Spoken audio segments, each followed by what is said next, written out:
You know what I mean? ਇਹਨੂੰ ਕਹਿੰਦੇ ਆ entertainment ਵੀਰੇ ਕੀ ਕਹਿੰਦੇ ਆ ਕਿੱਦਾਂ ਫਿਰ I got a flight to catch, you know what I mean? आपके द्वारा डायल किया गया नंबर अभी व्यस्त है. I'm on the runway.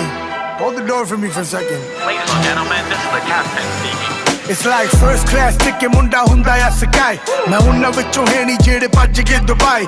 Insta ਤੇ ਜਾ ਕੇ ਕਦੇ ਬੋਲਿਆ ਨਹੀਂ ਲਾਈ ਪਾਈ ਜਦੋਂ ਪਾਈ ਅਸੀਂ ਵੱਡੀ ਗੇਮ ਪਾਈ ਹੱਥੋਂ ਹੱਥੀ ਆਜੋ ਜੇ ਤੁਸੀਂ ਕਰਨਾ ਟਰਾਈ ਲੇਬਲਾਂ ਨਾ ਗਾਣੇ ਕੱਢ ਬਣੇ ਨਹੀਂ ਸਪਾਈ without mass appeal I got mass appeal ਮੇਰੀ ਕਲਮ ਪੜਦੀ ਦੇਖ ਖੂਨ ਦੀ ਸਿਹਾਈ ਸਾਨੂੰ ਖੇਤ ਵੀ ਪਿਆਰੇ ਬੰਦੀ ਸਿੰਘਾਂ ਦੀ ਰਿਹਾਈ ਸਾਨੂੰ ਸਾਡੇ ਗੁਰੂਆਂ ਨੇ ਗੱਲ ਇਹੀ ਆ ਸਿਖਾਈ ਰੋਟੀ ਆਪਣੀ ਨਾ ਛੱਡੀ ਕਿਸੇ ਹੋਰ ਦੀ ਨਾ ਖਾਈ ਨਾ ਬਗਾੜਿਆ ਕਿਸੇ ਦਾ ਨਾ ਹੀ ਕੀਤੀ ਆ ਬੁਰਾਈ ਬਿਨਾ ਕਾਲੀ ਖਾਦੇ ਦੇਖੇ ਆਖਿਆ ਚੜਾਈ ਹਾਰ ਮੂਸੇ ਵਾਲੇ ਦੀ ਨੇ ਦੇਖ ਦੁਨੀਆ ਹਰਾਈ ਪਿੰਡ ਸਿੰਘ ਵਾਲੇ ਤੋਂ ਚੱਲਦੀ ਅਣਖਿਆ ਆਈ ਮੇਰਾ ਰੈਪ ਸੁਣ ਲੰਡੂਆਂ ਦੇ ਕਾਲੀ ਘਟਾ ਸ਼ਾਈ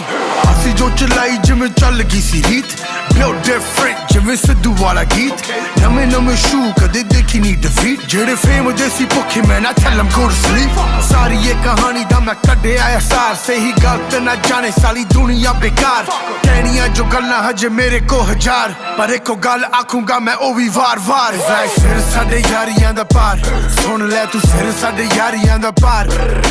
ਸਿਰ ਸਾਡੇ ਯਾਰੀਆਂ ਦਾ ਪਾਰ ਸੁਣ ਲੈ ਤੂੰ ਸਿਰ ਸਾਡੇ ਯਾਰੀਆਂ ਦਾ ਪਾਰ Thank you for flying with Lusty Airlines.